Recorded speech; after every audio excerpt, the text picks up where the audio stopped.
Welcome back into the All Things Mizzou podcast presented by Missouri Tigers on SI. Joey Van Zummeren joined by Michael Stamps as always to look ahead to week one of the season for the Missouri Tigers. I'll just say off the top to finally be talking about a game, although we don't really care about Central Arkansas and anything they're going to be running.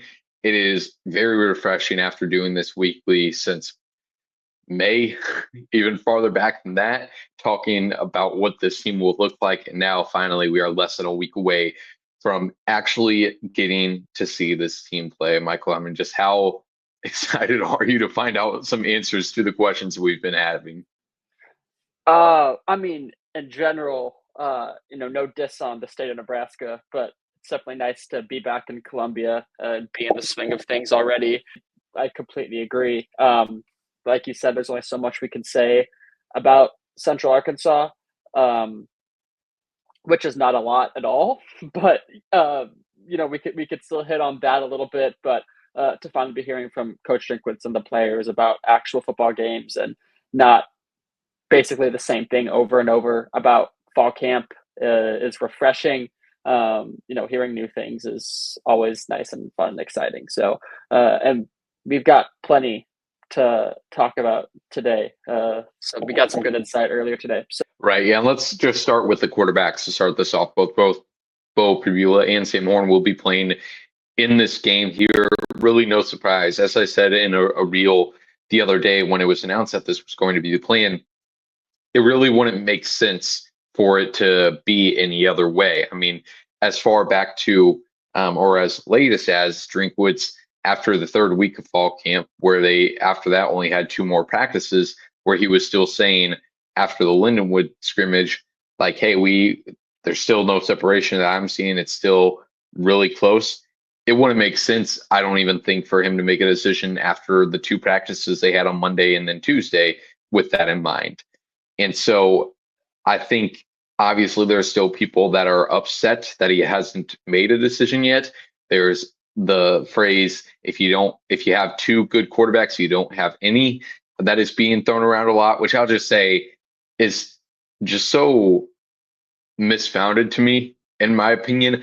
I just like, there is no mathematical equation for that. And also, I can name you many NFL teams, many college football quarterbacks that had two good quarterbacks. Like, it is very much a possibility, especially when both guys are four-star recruits from the 2022 class. So that's I think it is possible to have two good quarterbacks, and also they're just undecided. And I think it's fine for Drinkwitz to take this into week one because, like he said today, the obvious other side of it is just if you make the decision too quick and don't see them in a game, then all the criticism is going to be that he rushed the decision when he didn't have to. I can definitely see the point of view of, oh, like you want to have a guy that knows he's going to be the starter before week one just because the game against Kansas is quickly on the horizon. I can see that argument.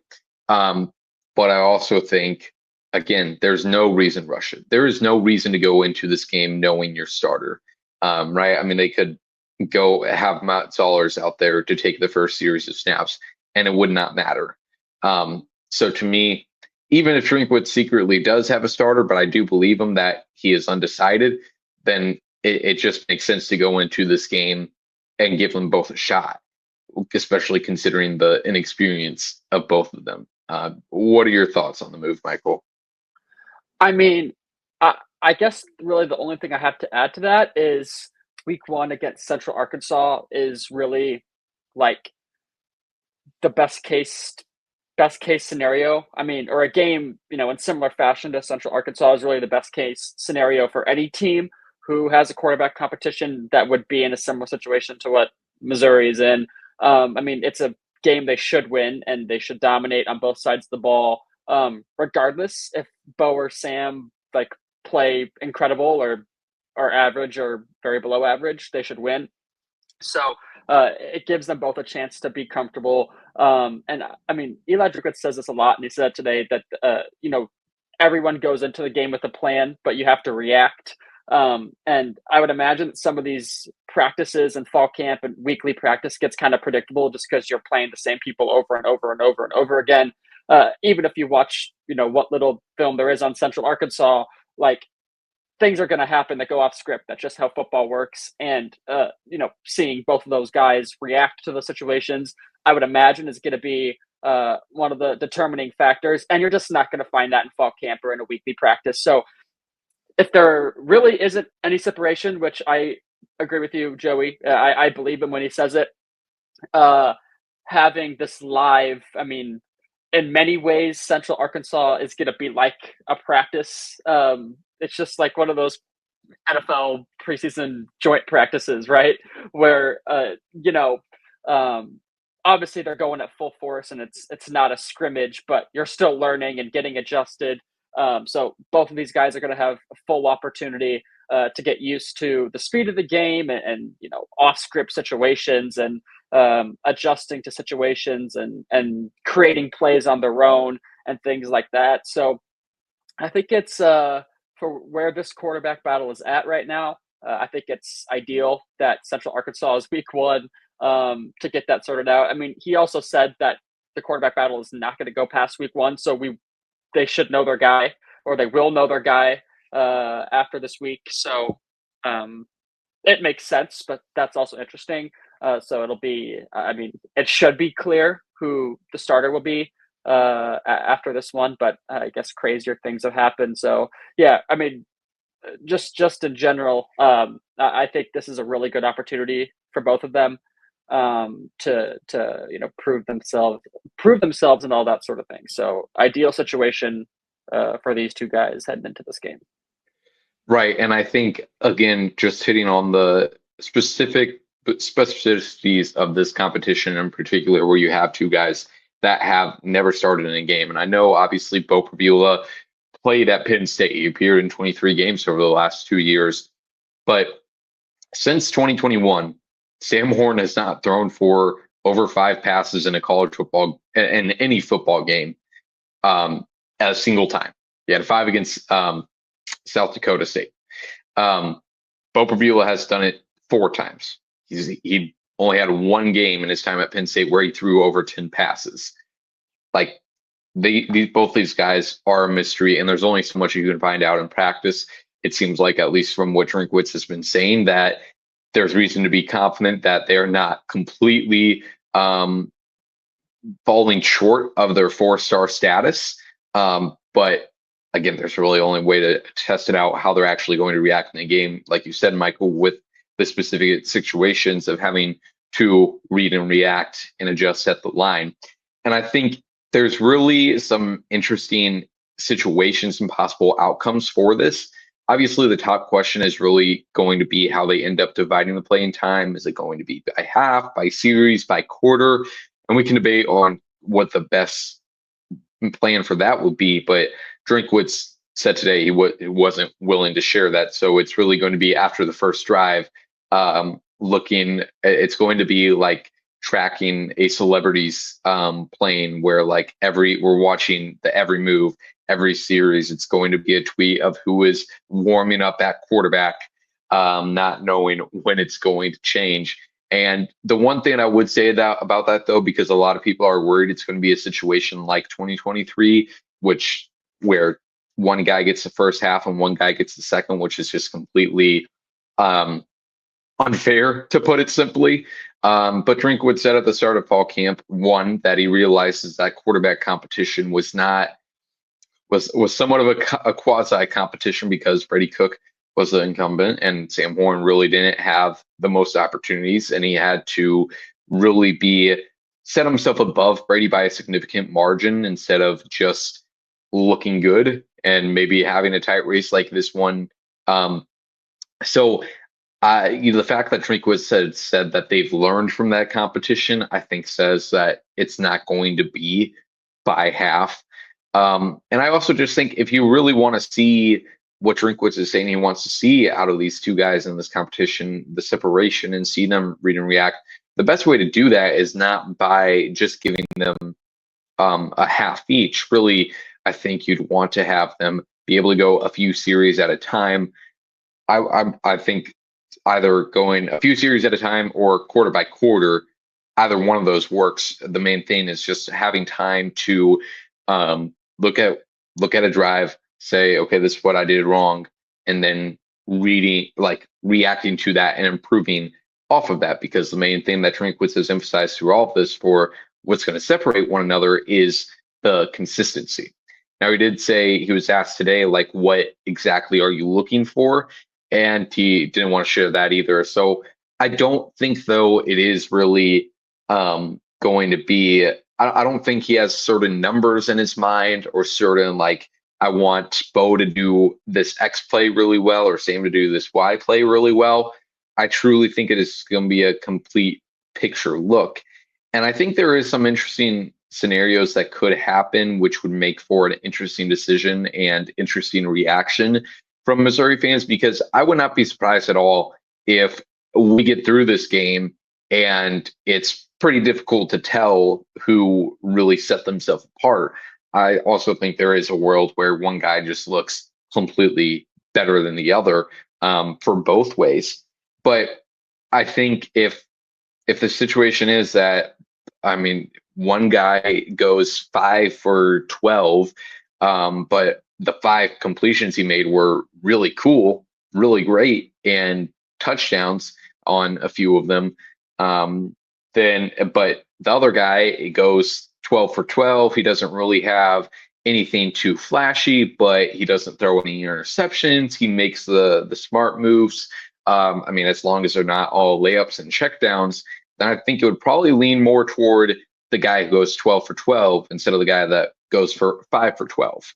One thing I want, yeah, one thing I want to add is I agree with what you're saying. I also think, kind of like what I just said a minute ago about how they're going to have to react to situations. I think a lot of what this decision is going to be based on is going to be reactionary and how they respond. Like, you just got sacked. Are you going to get emotional? Or are you going to just, move on to the next thing, go make a play? Are they going to be able to create plays like on their feet? I think that's something they're pretty clearly both known for. So how do they handle that? How do they handle pressure? Instead of throwing the ball down the field when you're under pressure, do you throw it out of bounds or check down or something like that? So I agree. I don't think the statistical side of things is going to be the most important. I think Mizzou fans will probably think it's the most important thing. So agreeing with what you're saying, but you would have to think that decision making ends up being one of the the leading factors. And I'm not saying like everything needs to be fair. That's not always how this is. But with how fall camp has gone and what Eli Drinkwitz and literally everyone has been telling us, it needs to be as even as possible. There needs to be an equal opportunity for both players to show what they can do. It would not be rational to give one guy more opportunity over the other. Now, I don't know what that looks like, because just because you split the snaps 50-50 doesn't mean it's equal opportunity. Like you said, first half, second half, more than likely wouldn't work. So I don't know what it looks like. That's, I'm not a coach for a good reason, but yeah, it needs to be equal. It would be not, I hate saying unfair because it sounds like we're playing, elementary school games on a playground, but it needs to be fair. So I'll leave that at that. Yeah, exactly. And I think too, I agree with what you said about decision making as a whole. I think too, also, as far as what we'll be able to read from the outside, and there will obviously be plenty of people, even before the game ends, declaring, oh, this guy needs to be the starter. But I think it also needs to be taken into account, for the coaching staff, is the rest of fall camp. And obviously, they say there's not enough to make a decision. But even though we've been talking about how important it is to see them in a game, this still is going to be a small sample size. And so they're going to have to take a look back, I think, at the whole picture, what they've done all fall camp, and really see, like, have we ever seen this before from this guy? Is this a fluke for either good or bad reasons? And that will factor into, again, the consistency of what they're actually doing. I want to pose a scenario slash question to you, Joey. Okay. I want to know your thoughts. Do you think there's a universe where the starter that they name following the conclusion of Central Arkansas, so for week 2, is there a universe? And let's put injuries and health aside. Let's say both of these dudes stay healthy the rest of the season. Is there a universe where whoever they name as the starter for week 2 against KU, that he's not the starter by the end of the season? Do you think that's possible, or do you think Yeah. the guy they go with is going to be the guy to stick with? I think it has to be. I think it has to be. I think you have to be flexible with that. Um, and just because, again, of what we've been talking about, of the inexperience of these guys, again, and what I said of it still being a small sample size. Now, I think they would try to stick it out for a few weeks. I don't think if the guy has a bad game against Kansas, they would instantly take them out. But if you're getting to the middle of the season and nothing is really improving and you're still feeling confident in the other guy who ends up losing the competition, I think you have to consider benching him. The obvious part of that, though, is for the same worry that people have of not naming a starter by now, is just um, the continued shaking up of the lineup that you're doing. You say, okay, we finally have our guy.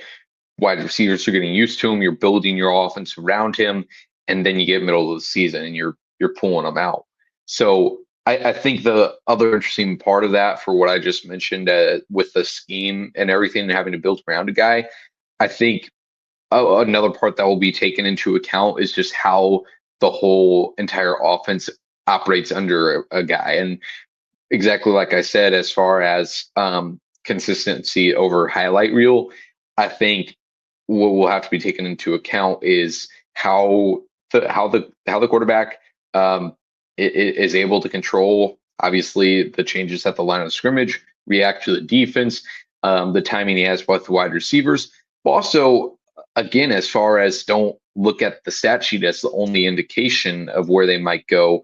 Of just, they might, I mean, I'd imagine the offense they've been installing has been, I want to imagine they have the Bo offense and the Sam offense, but there's undoubtedly little differences within that, that they've had to rep both of. And so maybe they feel like, I mean, it would be really unfortunate for one of them if this was part of the decision, but they're like, well, like, based on the other skill players we have here, like, it makes more like the Bo offense is better than the Sam offense, and those little differences. So there's a whole world of possibilities that we'll have to find out how this plays out. Yeah, I completely agree. The one thing that I really have to add to this is, it definitely helps that both of these guys have been operating with the ones through fall camp. So I don't exactly think there would be a lack of, familiarity with whoever, um, if they have to ping pong around a little bit. At the same time, if there's one position you want stability at on your entire roster, it's obviously the quarterback position. So it would undoubtedly create some shakiness if they're going back and forth. But I agree. Whoever they name after this week, and I don't want to get too far ahead of ourselves, but we still have a ton about Central Arkansas to talk about. Um, uh, they're gonna want stability, and I would think that they would seek out and try to make sure that they can keep that guy in as long as possible and ride the storm a little bit. But yeah, I agree. I wouldn't, you know, lock it at 100% that whoever the name next week ends up being the guy, but you would think that that's something they would, ride out for as long as they possibly can. All right, and I think too, you'd have to be patient because of their inexperience and it being their first time as a starter and the natural things that come with that. Now, they're both redshirt juniors who have been a part of the college football program for 4 off seasons now and have had plenty of time to develop. So it's certainly not throwing a freshman or a redshirt freshman out there. So it's a little shorter of a leash, but it still would have to be considered. That's the quarterbacks. I have been tired of the quarterback conversation all of fall camp, but I am actually excited to see them both play Thursday. Again, neither of them have ever done this. I mean, again, Bo has played, but neither of them have started in a game, and I would imagine this will be the largest sample size, even if it's only half of a game that we get to see from either of these guys. Let's talk about a non-quarterback position. Let's talk about the offensive line, which again, I think we've talked about all off season. The the worry of the offensive line should be greater than quarterbacks if you're a Missouri fan, I think. And there's another development along that today with Logan Reichert announced that he would be missing the first 6 to 8 weeks of the season with a lower body injury.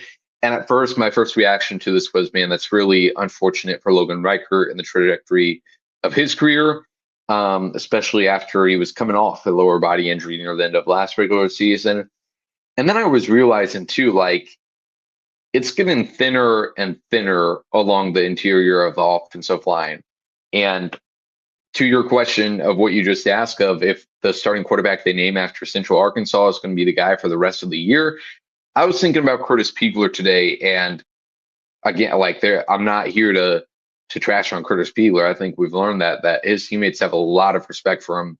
And he's really seemed to put in the steps to improve, even if he was not the guy we had circled on the top of our list. But again, just with any offensive lineman, there's going to be some uncertainty for a guy who has only taken 26 career snaps in 2 non-con games. And so how does he hold up? If he holds up fine, then I mean you're good there.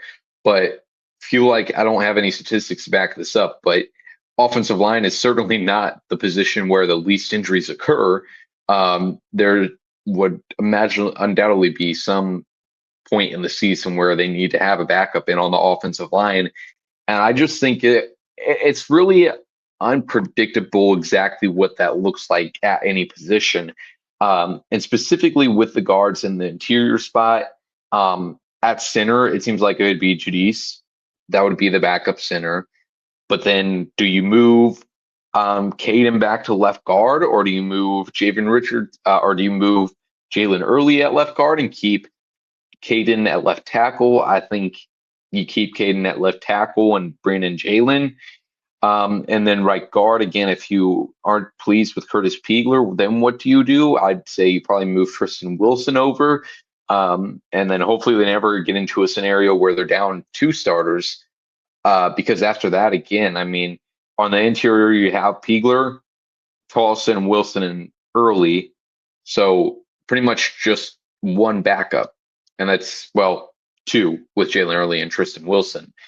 But it could get rough quick. I think if there was ever a scenario, again, where they have 2 starter, I mean, I guess in any team, if you have 2 starters down on your offensive line, it's really going to go haywire anyway. But I mean, Missouri was dealing with that at some points last season, and did okay. And I would definitely have more questions about that if that was the case this year. Michael, what are your thoughts on the new look for the offensive line as a whole? Yeah, you make a good point. Last year's depth was pretty reliable. Drake Heismeyer had to play, Mitch Walters had to play. Those guys were very reliable. I would say that Tristan Wilson would be a guy I think that could be trusted to play whatever position they need him to play. I think we know that he can do a lot. I think at this point, moving Caden back inside would probably be a last resort. But at the same time, if you think about it, I mean, if 2 of the guards are hurt, then it might be better just to throw him in the left side and Early at the right, and then finally give Javen or Johnny a test run at left tackle. It honestly makes my head hurt thinking about it. And there's just, you think there's a lot of possibilities for the quarterbacks. I mean, there's like a million different combinations for this group. Yeah, honestly, I hadn't really thought about this group through an injury perspective yet. Once, I mean, if there were a significant number of injuries, like 2 or 3, you're probably dipping into that freshman pool a little bit with guys like Henry Fanuku, Keaton Jones. I mean, Brandon Solis could probably get mixed in there if it was really that bad. And respectfully, those are guys they probably aren't ready to play this year. So that would definitely be an emergency situation. I agree with Logan as well. It's unfortunate. It's a lot of injuries in in a couple seasons here. And that seems like a guy that they were probably. I mean, I don't want to say they were willing to play him, but he was probably ramping up towards being a contributor of some sort, and that certainly would help the depth in the guard room if there were injuries. Kind of like you said, he's been around for a while and has plenty of experience. Kind of similar to the situation Curtis Piegler's in. I think Curtis Piegler definitely has the trust and respect of his coaches and teammates. I think he has to earn the respect of the fans a little bit, and he just has to not be a liability. I don't think he needs to be a superstar. I'm not saying he can't be, but he doesn't need to be a huge, superstar or anything. He just doesn't. You don't want to be the sore thumb of the offensive line and sticking out for all the bad reasons. I would imagine that would get him pulled pretty quick. So as long as he's not making a glaringly obvious amount of mistakes, and I would expect there to still be an adjustment process for him and things like that. And with all these guys who are really getting their first reps on this team, whether it's on the offensive line or at the quarterback spot, or some of the younger guys or transfers who came in, that also makes the KU game like 10 times more important. I was just kind of thinking about this because that's a really good early test of competition to see where that team's at. And I mean, that's not a game you can really afford to lose if they want to be as good as they think they can be. So it's going to be a good test for a guy like Curtis Piegler, see if he's ready for that step up in competition. But yeah, I agree with everything you said, Joey. Thinking about any injuries happening on the offensive line, like I said, gives me a headache. Hopefully they don't have to cross that path, and hopefully we don't have to talk about it. All right, exactly. On to the depth chart that Missouri released today, because there's some interesting notes there. Honestly, you got to take this with a good grain of salt, because it is listed as an unofficial depth chart, even though it's coming directly from the team. Because obviously there's going to be changes week to week. There's going to be injuries, and all oars on the depth chart are not made equal. But a few notes I had from it. First off, I'll say if you really want to look into this, if you're looking for any tea leaves at the quarterback competition, so it's Bo Prabula is listed first, and then or Sam Horn as the starting quarterback. I was looking through this and I was like, how do they determine who goes first when it's or? And I was looking at it's not by alphabetical, and Prabula is not before Horn alphabetically. He is before Horn numbers wise, but that's not how they did it at other positions. Other positions, it made sense. And the guy that would have the lead was listed first. I mean, for example, at running back, you have Ahmad Hardy or Jamal Roberts. Ahmad Hardy is listed first because Ahmad Hardy is going to get the lion's share of the carries, but Jamal Roberts is going to be the first guy, presumably, as a blocker and on third downs. So even when there is an or listed, it does seem like the guy that's listed first matters. But again, not all ors are made equal. If you really want a tea leaf for the quarterback competition, there is that. But they also might have just been like typing the names and thought of Bo Prabula first for whatever reason. So there's no great way to do it. I will say one last thing on the quarterback competition. I think the interesting thing will be also to see who gets the first drive. I think that's an actual tea leaf to look into. But other things on the depth chart that we can actually take things away from instead of making conspiracy theories. At receiver, there's a few interesting things going on. For the starting X receiver, Marquise Johnson is unsurprisingly listed as the first guy, but then it's Xavier Lloyd or Logan Muckey or James Madison. I just thought it was interesting to see Logan Muckey thrown into that group, but I guess it's your I think it's fourth, fifth year as a walk-on receiver. He's always fun to watch in practice, I would say. So mainly just surprised it's not just Lloyd or Madison in that group. And then also at the Z receiver, you have Joshua Manning listed as a starter, obviously, and then Donovan Olubide or Demarion Folks. So nothing too surprising there. I would think, again, not all ors are made equal. I would think Donovan has a greater chance. Folks, at running back, again, like I said, you have Ahmad Hardy listed as an or with Jamal Roberts. I don't think that says anything about Ahmad Hardy. I think it says more about Jamal Roberts and Marquise Davis. The fact that, again, they're still going to like Jamal in that third down back pass pro role. And then secondly, it's Tavares Jones or Marquise Davis there. I know I've heaped praise on Tavares Jones once on this show, but again, in talking in practice, he's looked good. I wouldn't say I have the confidence of, well, like I don't have any reason to be confident that he's going to get more than 6-7 carries a game. But outside of that, like it seems like he's going to have opportunities at kick returner for sure. And really shifty guy that, again, eventually spending 3-4 years in the program, you're going to get to that level.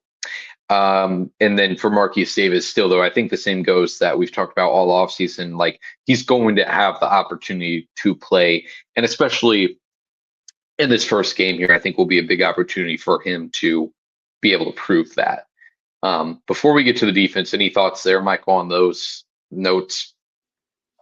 No, not at all. It's the definition of not all ors are made equal.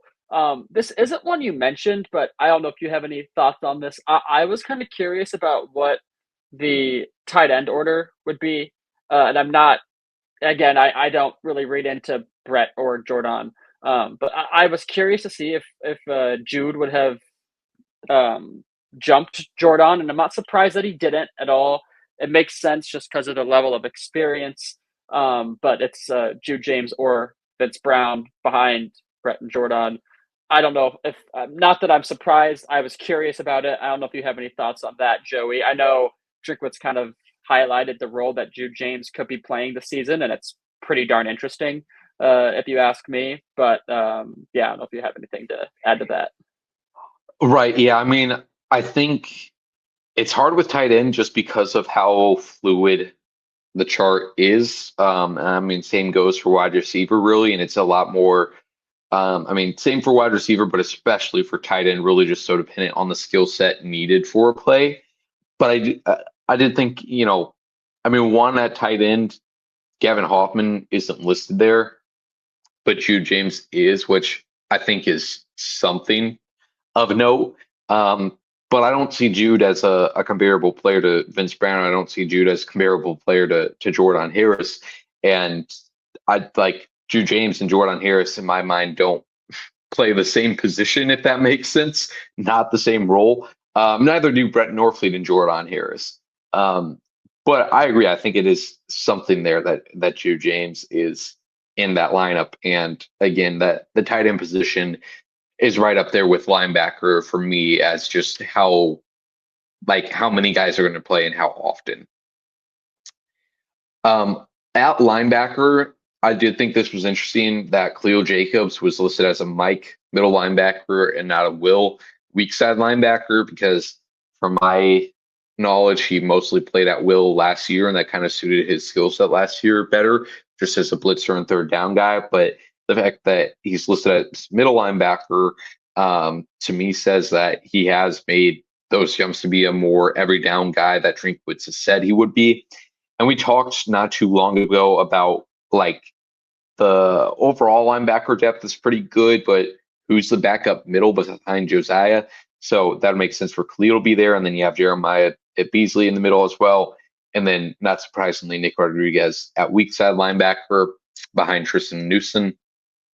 And then at nose tackle, no surprise here. I mean, we've talked about this in previous episodes, but Marquise Graciel is listed as an or with Sterling Webb at the nose tackle spot. And finally, at kick returner, it's Tavares Jones, Marvin Burks Jr. as two main guys, and then Jamal Roberts and Dorian Folks also listed as ors to them. So not exactly sure on what the formation for that is going to be. But again, Tavares Jones, no surprise to really see him there. Same with Burks and Roberts. That's what we've been seeing all practice. And then folks kind of with the later lineups.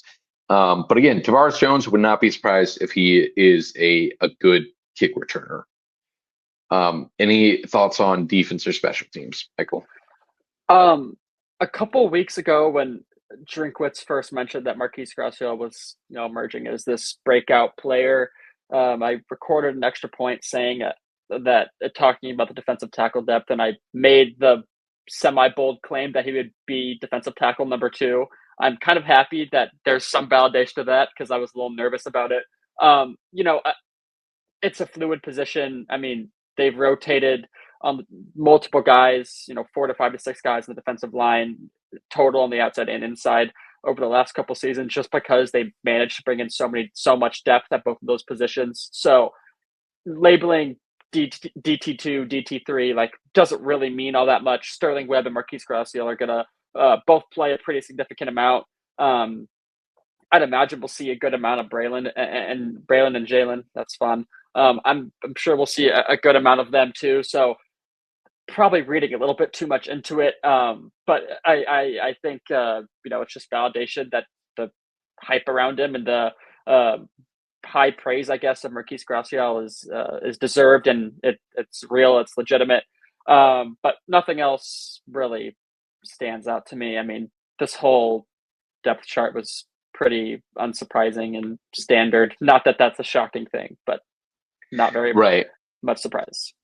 I would say with Marquise Gracia, like I would truly say for Mizzou fans, like that should definitely be a guy in this week 1 game to watch, because not that I think he's gonna, I mean, no prediction as far as his performance, but I just think when you see him out there, you're going to be pretty surprised, because I was when seeing him in practices over the last few weeks. He looks really different for his body. He's really taken that challenge to heart and made the differences the coaching staff wanted him to make. So excited to see how that actually plays out on the field, because I've been able to see it even with the drills we get to see in practice.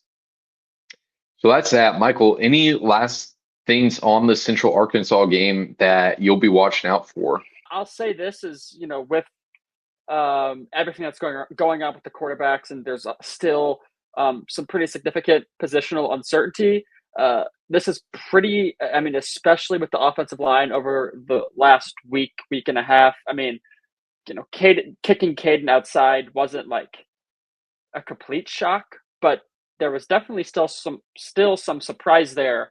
I think we were all really operating under the fact that one of Johnny or Javen would end up starting there for week 1, and that's not going to be the case at all.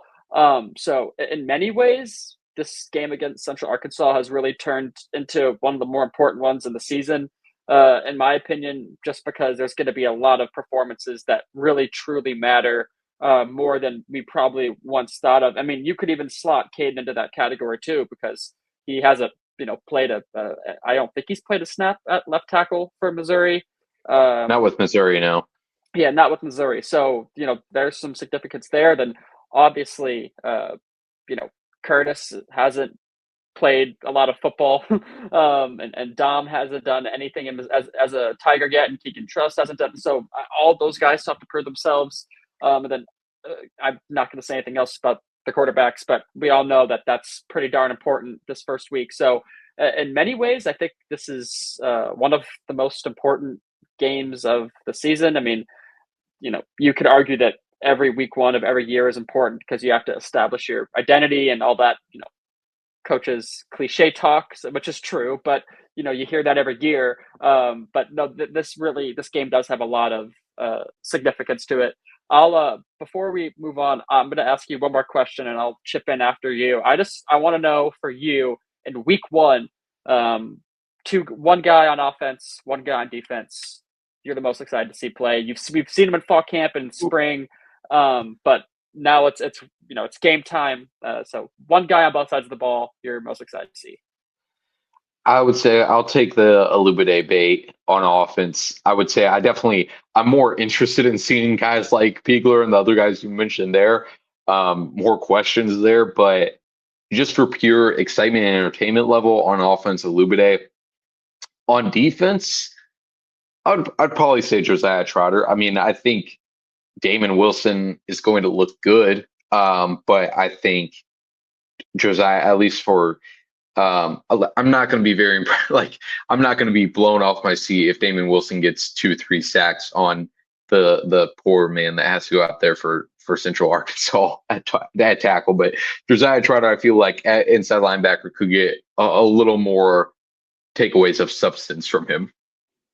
Yeah, I completely agree. I think like most people are going to say Ahmad Hardy on offense, which makes perfect sense. I don't think there's someone not affiliated with Missouri football who's not excited to see Ahmad Hardy play this coming Thursday. Um, I mean, Marquise and Josh Manning. I'm really curious. Those are two guys that have seemed to have taken the jump, but seeing some, statistical proof of that or just good performances in general would be nice. And then on defense, like you said, Damon is the pretty, I think, one of the more clear answers. But I'm actually really excited to see Khalil Jacobs. It seems like he's going to see more of an increased role this year, kind of like you said, more of a every down linebacker, and I think that's a role he can really, I guess, take advantage of and impress people with. But I think that was a guy that defense really missed last season when he went down. And assuming he could stay healthy, he should be a very productive player and one of the most impactful on defense. So I also just I think he's a lot of fun, and I think he was fun to watch last year. And he wasn't a guy that, not that I was not looking forward to watch him play last year, but I didn't know how impactful he was going to be. So I kind of missed watching Khalil Jacobs play. So I would say probably him. Agreed.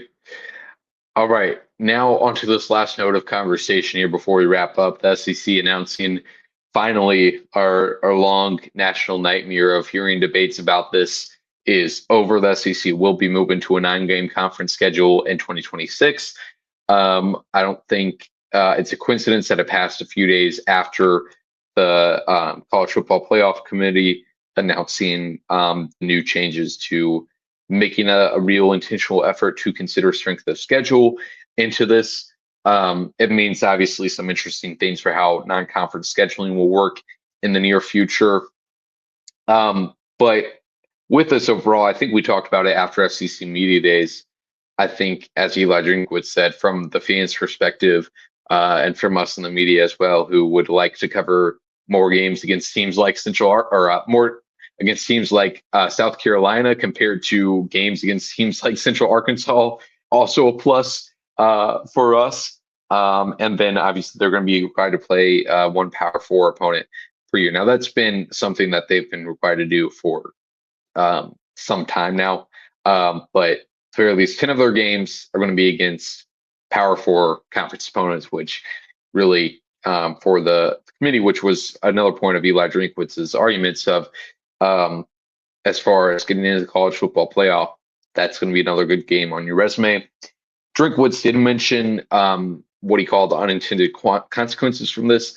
One of those being the fact that you're going to have to, just like the NFL is having to do right now, since they have a uneven amount of regular season games, there's going to be, half the conference is going to have 5 conference home games and half the conference is going to have 4, and rotating every year, I'd imagine.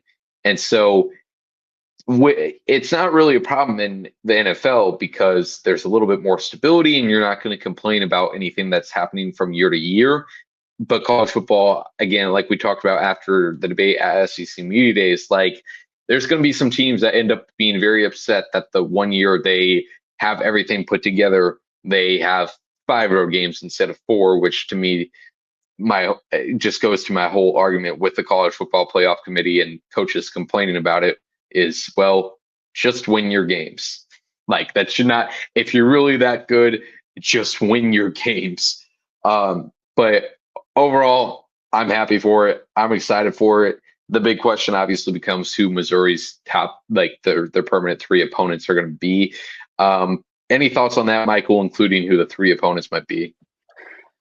As someone who grew up in the Midwest, but not from SEC territory, I was definitely one of those guys in the boat of, it seems like the conference tends to duck a little bit of competition with these 8 conference games. And respectfully, Missouri playing a team like UMass or I've thrown out like Georgia and Alabama at the end of their year playing an FCS team. Like it just has never made sense to me, and they're free wins, and no one else does it, so it's never made sense to me. It levels the playing field.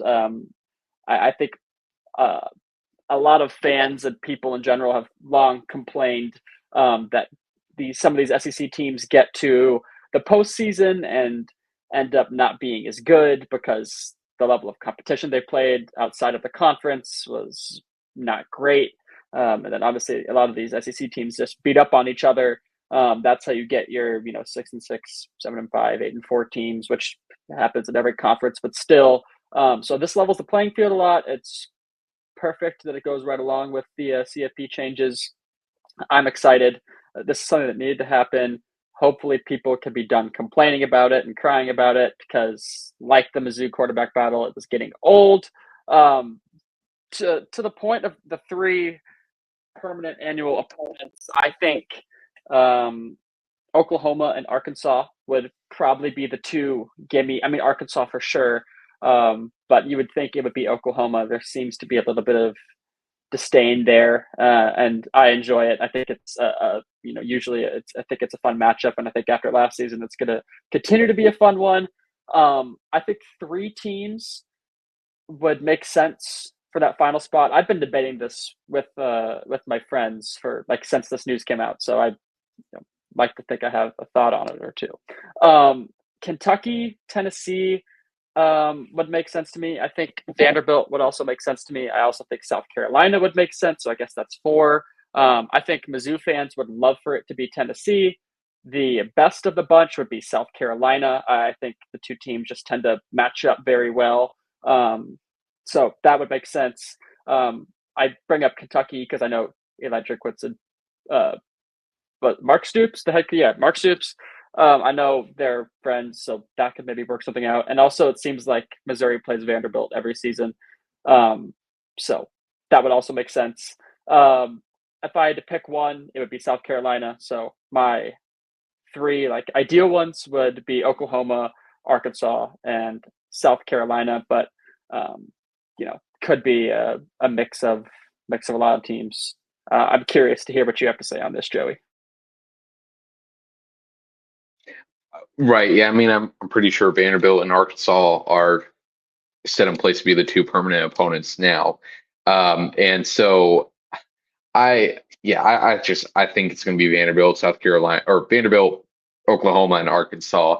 Obviously, like you said, I think Tennessee is obviously a greater pool just off of name value alone. Obviously, there's going to be some year-to-year changes to that, and I think it's a greater rivalry, just even from Drinkwitz's we stand on business, Josh, and how Mizzou and Tennessee fans interact on Twitter. But I just think Tennessee is going to have too many other. I think they have 3 greater rivalries than Mizzou that the SEC is going to want to get on the schedule. And I think the same probably goes for South Carolina and Vanderbilt. You also have the proximity. Kentucky, I'm unsure of, but again, I think it's going to be Vandy, somewhat unfortunately, I would say. But what we're going to say there. Yeah, I mean, in the most respectful way possible, I don't think Mizzou fans would complain about having to play Arkansas True. and Vanderbilt every season. And I mean, let it be known that I don't. But there's still 6 other conference games, and even if you're drawing to, I don't want to say I'm not going to say they're bad teams because they're not, but they're average in the conference, right? Even if you're drawing those 2 guys every year, you'd have to think you're going to get some of the powerhouses. I mean, you have no choice but to get some of the powerhouses every season. And honestly, having 2 of those more relief games almost, I mean, there's probably a possibility where you can get 3 or 4 of those high-level LSU, Georgia, Alabama, A&M. You could throw South Carolina in there. You could throw Tennessee in. There's Texas. I guess, yeah, I mean, basically everyone else. So even if you have, Vanderbilt and Arkansas annually, I mean, there's still going to be a lot of challenging games. So people aren't going to complain, but it might be nice. I also don't think there will be teams in the conference who don't have that same luxury if that ends up being the Yes. case, because there's a lot of pretty deep established rivalries in the conference that are a lot more challenging of opponents. So They're rivalries because they've always been good. So yeah. But that's going to wrap it out for this episode of All Things Mizzou podcast, our first game preview of the season. And then obviously we'll be back next week on the pod for very big game, long awaited. But we'll also be here all week over at Missouri on SI, over on this YouTube channel as well.